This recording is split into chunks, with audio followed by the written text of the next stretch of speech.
The wind howled like a living thing, a beast of sand and fury tearing across the barren wastes. Kira ran with her head down, every step a battle against the storm clawing at her exposed skin. Her desert cloak snapped like a wounded wing around her, and the grit in the air made it impossible to see more than a few feet ahead. She shouldn't have been out here. The sandstorm had come too fast, like it always did in the Outlands. Stupid, she hissed to herself, struggling to keep moving. So stupid. The shelter should have been close, at least according to the old map she'd found. Half-buried ruins, remnants of the cities before the fall, long before her people came to this world and found nothing left but dust and bones. No humans. That was what the elders had always said. Humanity was gone, wiped out centuries ago. The storms, the poison air, the wars, whatever had done it, the humans were just gone. And yet, here she was, running through the teeth of the storm toward one of their old shelters. She nearly missed it. The entrance was nothing more than a jagged crack in the ground, half hidden by a ridge of sand. Lightning forked across the dark sky, just enough to make the metal glint beneath the dust. Kira didn't hesitate. She scrambled down, half sliding, half falling into the narrow opening.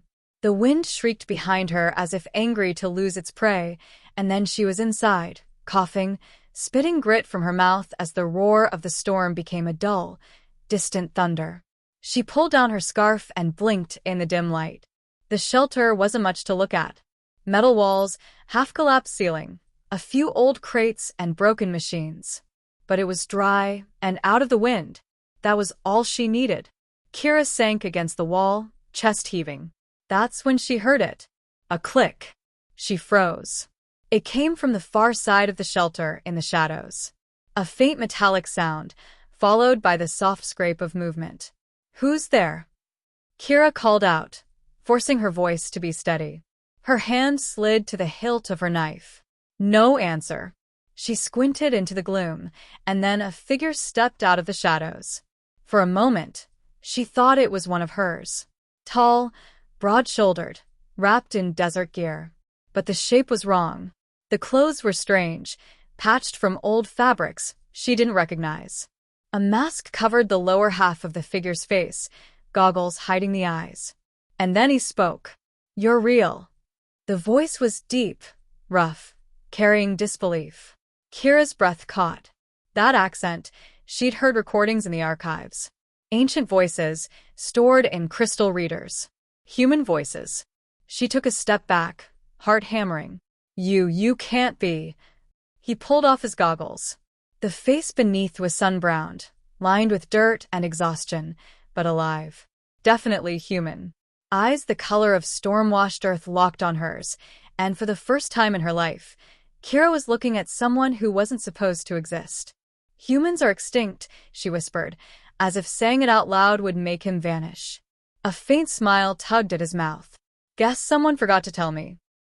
The storm raged for hours outside, shaking the shelter walls. Kira stayed near the entrance, watching him as much as she watched the door. He moved cautiously, like someone not used to company. His name, she learned, was Jace. He'd been living out here for years, scavenging, surviving off things the rest of the world had long forgotten. But he was human. A real one. "How?" she finally asked. Jace shrugged. "Families. Small ones. We stayed hidden when everything fell apart. Out here in the wastes, no one comes looking." "No one thought there was anyone left to find," Kira said softly. He gave a dry laugh. "Yeah. That's the point." She studied him. The muscles in his arms, the scars across his hands. This was no ghost of the past. He was alive in a way her people, with their neat cities and air scrubbers, sometimes weren't. Then a deep boom shook the ground. Kira's head snapped toward the door. That wasn't thunder. Jace cursed under his breath and grabbed a battered rifle from the wall. "What was that?" she demanded. "Raiders," he said grimly. "Storm's good cover for them. And they like fresh targets." Kira's blood ran cold. The raiders were worse than the storm. Scavengers, outlaws, half mad from radiation and hunger. She stood quickly. "We have to go. Now." Jace gave her a hard look. Storm still raging. You won't last 5 minutes out there. Neither will you if they find this place, she shot back. He didn't argue. Just slung a pack over his shoulder, tossed her a smaller one. Take it. Food, water. Move fast.